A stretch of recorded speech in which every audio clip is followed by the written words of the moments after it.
po mga kawaiti. Ito po ako.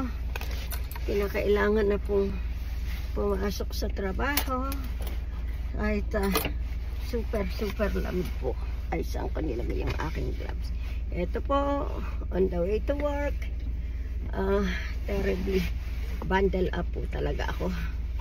Dahil po sa napapakalamig po, freezing. It's a freezing po ngayon. So, kailangan po talaga bundle up.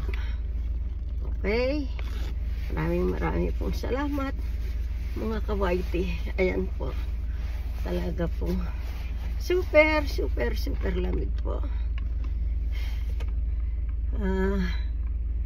Ang lamig po nitong aking sasakyan. Hindi pa po masyadong uminit. Pero maraming pong salamat. Goodbye po. Bye. Love you.